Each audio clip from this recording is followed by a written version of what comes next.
Lalu cara ngomongnya juga jangan terlalu vulgar. jangan terlalu nyinyir lah gitu ya. Pentingnya komunikasi dan dampaknya kalau komunikasi itu buruk, maka menyebabkan kerenggangan ya antar pribadi saya dengan Mona ini. Banyak keluarga-keluarga hancur, bukan saja dari keluarga inti yang terkena. Supaya tidak terjadi pada kita dan keluarga yang kita cintai, yuk mari kita bahas bersama.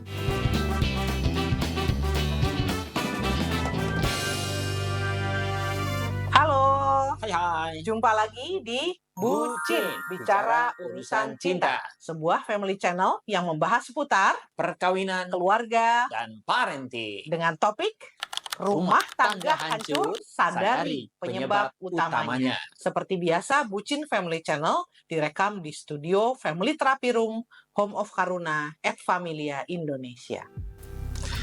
Sobat Bucin, kenapa kita bahas tentang rumah tangga mengapa hancur gitu ya?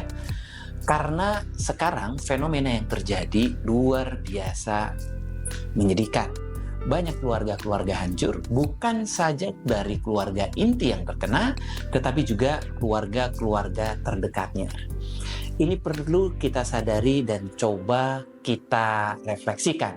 Mengapa hal ini bisa terjadi? Supaya tidak terjadi pada kita dan keluarga yang kita cintai, yuk mari kita bahas bersama.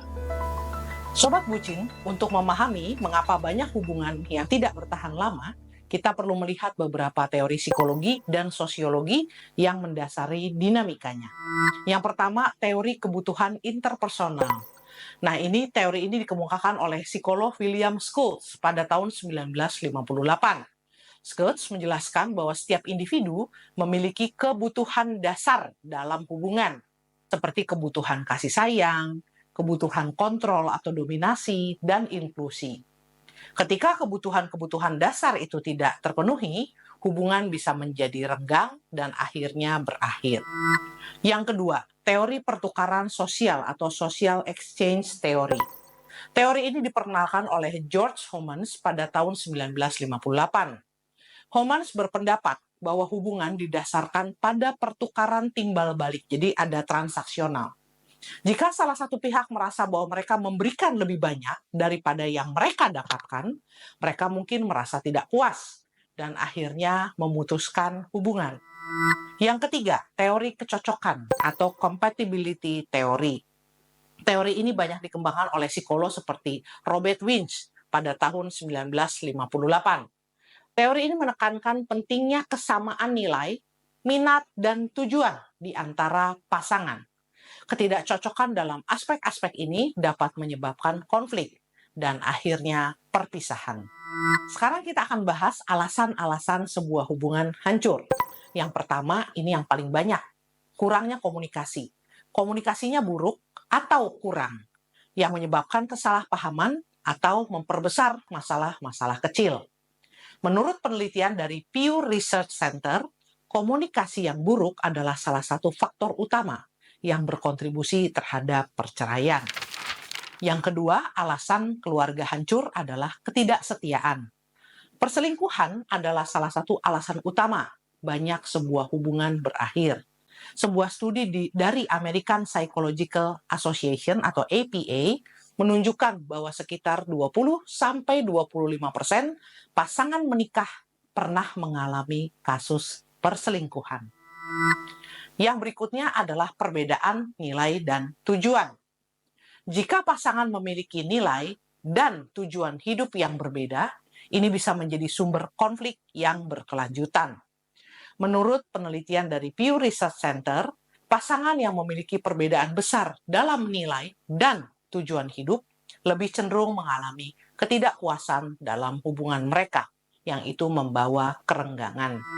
Dan yang terakhir, kurangnya waktu berkualitas bersama. Kesibukan dan tuntutan pekerjaan seringkali membuat pasangan kurang bisa menghabiskan waktu bersama.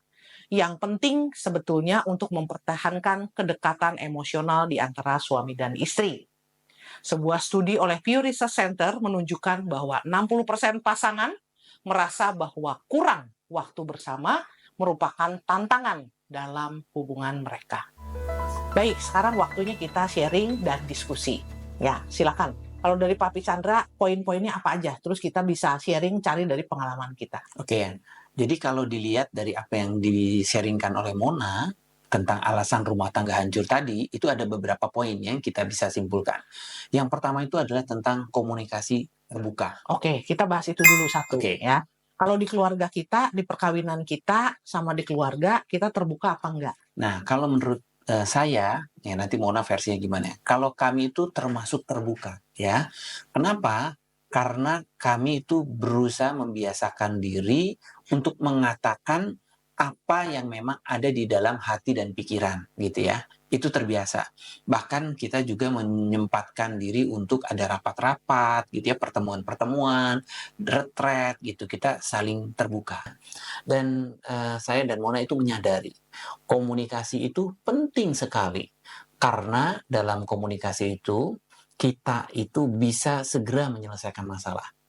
Kalau kita komunikasinya jelek, ya hal kecil bisa jadi besar. Dan saya seringkali melihat bahwa untung ya, saya beruntung karena Mona itu adalah seorang psikolog gitu ya. Jadi dia tahu apa yang harus dia lakukan gitu. Jadi ada sesuatu yang salah, segera dia terbuka. Padahal saya orangnya agak sulit gitu ya. Tetapi karena lama-lama saya menyadari pentingnya komunikasi dan dampaknya kalau komunikasi itu buruk, maka menyebabkan kerenggangan ya antar pribadi saya dengan Mona ini itu makin jauh. Ya, jadi ada yang maksudnya itu Sobat Bucin, mungkin Sobat Bucin juga tahu ya dalam kehidupan sehari-hari kita lihat ada yang udah deh nggak usah supaya tidak ribut, Supaya tidak mendingan ribut. tidak dibahas. Ya, dan banyak tuh. Ya, dan sepertinya pada masa itu, pada momen itu ya sepertinya jadinya nggak ribut. Tapi sebetulnya tidak ada apapun yang selesai gitu ya, hanya saja ditunda ke belakang. Jadi kalau kami di dalam pernikahan itu lebih bagus diomong. Tentu cara ngomongnya juga jangan terlalu vulgar. Jangan terlalu nyinyir lah gitu ya. Kalau saya memang terbuka tapi nyinyir, itu juga nggak bagus juga. Itu komunikasi juga sih sebetulnya tentang bahasa yang dipakai, nada suara, kan gitu juga ngaruh juga.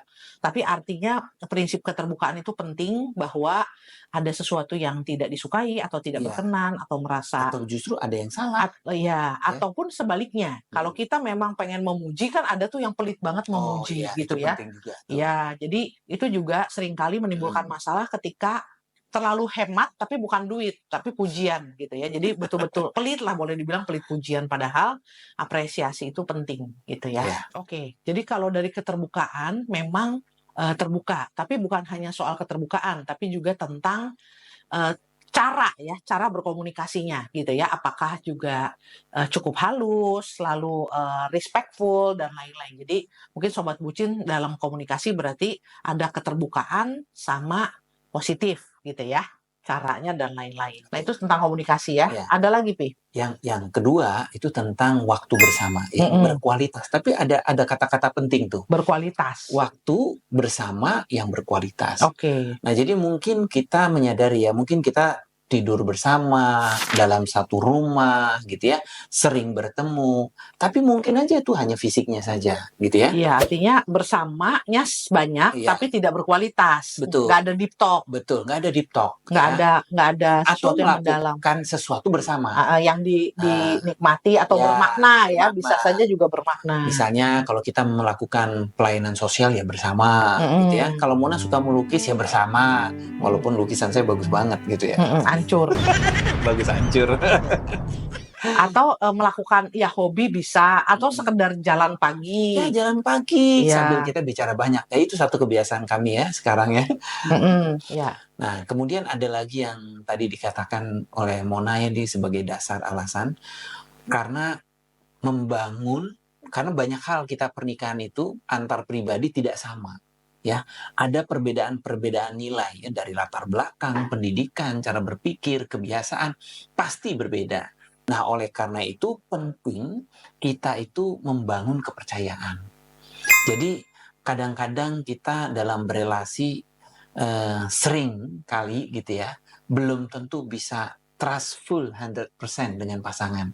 Sehingga kadang-kadang punya cara pandang menyepelekan lah tanpa sadar, tidak mau mendengarkan lah gitu ya.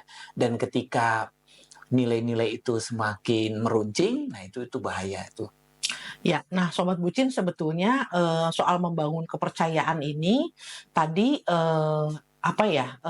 cukup cukup cukup kritikal, Ya. terutama pada pasangan-pasangan yang hubungannya renggang karena perselingkuhan atau ketidaksetiaan. Hmm. Biasanya kan mengembalikan